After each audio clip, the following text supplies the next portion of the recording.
My wife thought I'd never find out she was cheating with her boss. So I waited, exposed her in front of everyone, kicked her out. Now she's begging me for a second chance. My name is Mike, and if you had asked me a year ago what my biggest fear was, I would have told you something silly like losing my job or getting a flat tire on the highway. Never in a million years did I think my whole world would collapse because of a woman I had loved with every piece of my soul. I thought we were solid, 8 years of marriage, countless vacations, laughter shared in tiny kitchens and road trips with the windows down, late-night conversations that stretched until sunrise. We were the couple people looked at and said, "They've got it figured out."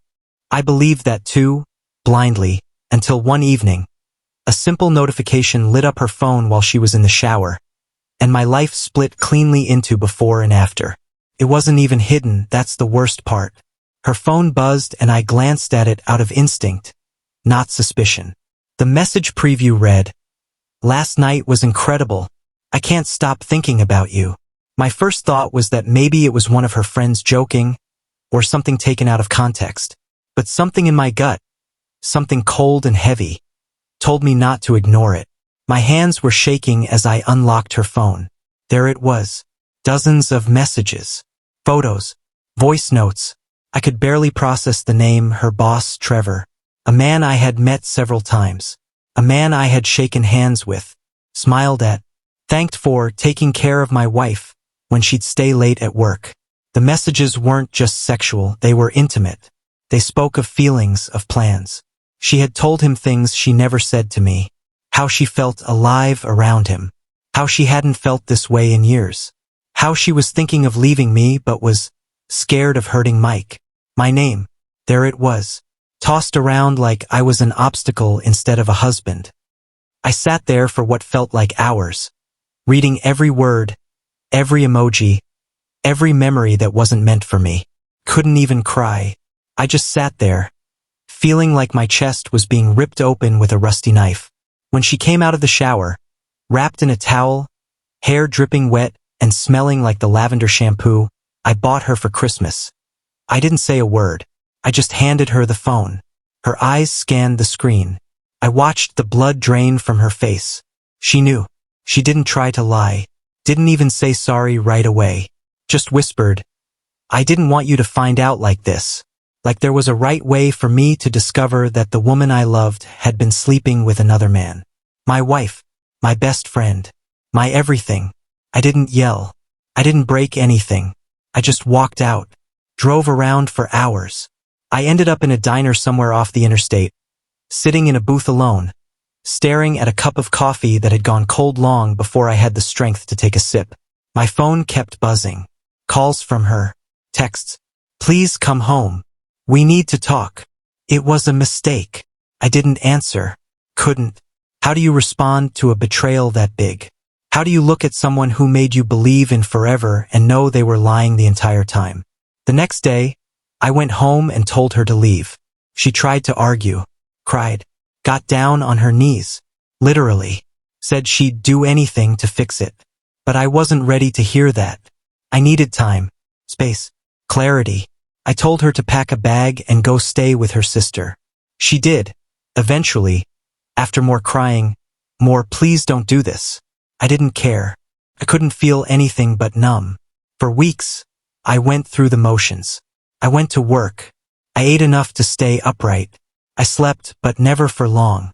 My mind would rewind every memory, every moment we had shared, and overlay it with the image of her in his arms. The laugh she used to share with me, now shared with him. The way she used to look at me across the dinner table, now meant for someone else. It was torture. I didn't tell anyone at first, not even my closest friends. I felt embarrassed, like I had failed somehow, like her cheating was a reflection of something I had done wrong. But eventually I broke. I told my best friend, and he just listened. He didn't say, "I told you so," or ask me what I did to deserve it. He just said, "You deserved better, man." And that's when I realized he was right. I started gathering everything I needed: screenshots, emails, even bank statements that showed she'd used our joint account to book a hotel room for one of their weekend work retreats. The final straw was a photo I found of them together on what was supposed to be our anniversary. She had told me she was working late that night, and I had sent her a text saying, "I miss you. Can't wait to celebrate together this weekend." She had replied, "Me too. Love you." Meanwhile, she was in a hotel room with him, posing for pictures with champagne in hand. That's when I knew I needed to do more than just walk away. I needed closure.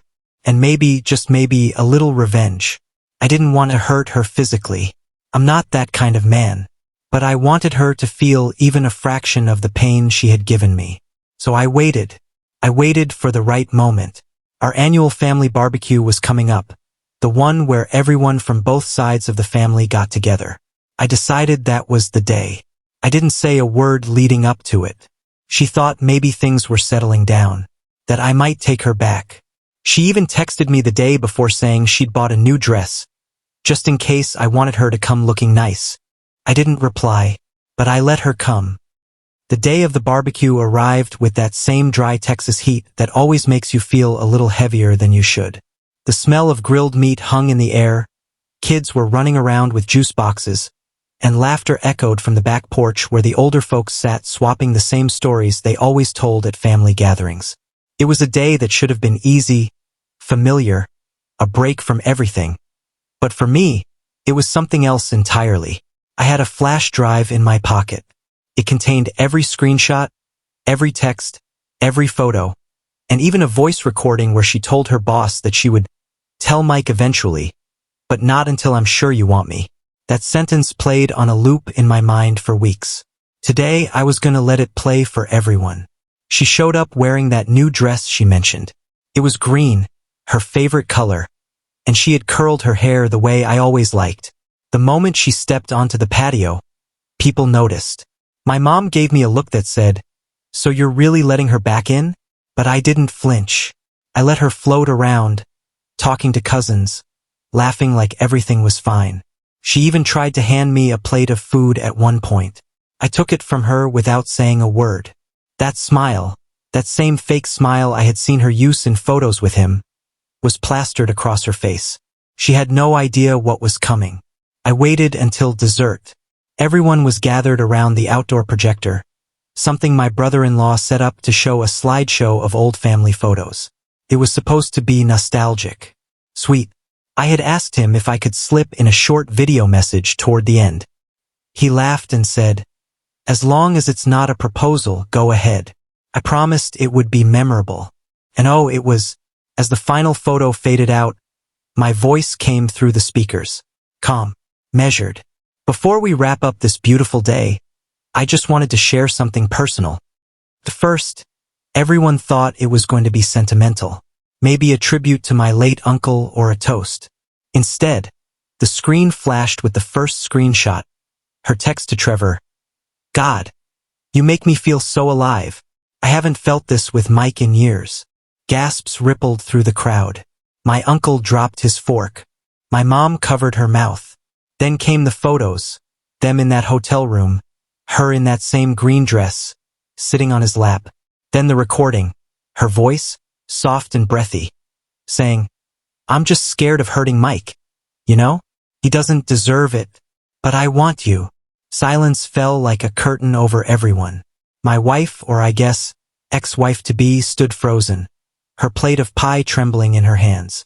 Her eyes were wide, staring at the screen as if she could somehow stop it from playing with her mind alone. When the video ended, I stepped forward and said just one sentence. "This is who she really is." Then I walked away, just like that. No screaming. No drama. Just cold, brutal truth.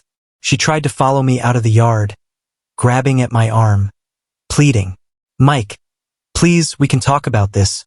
Please don't do this here."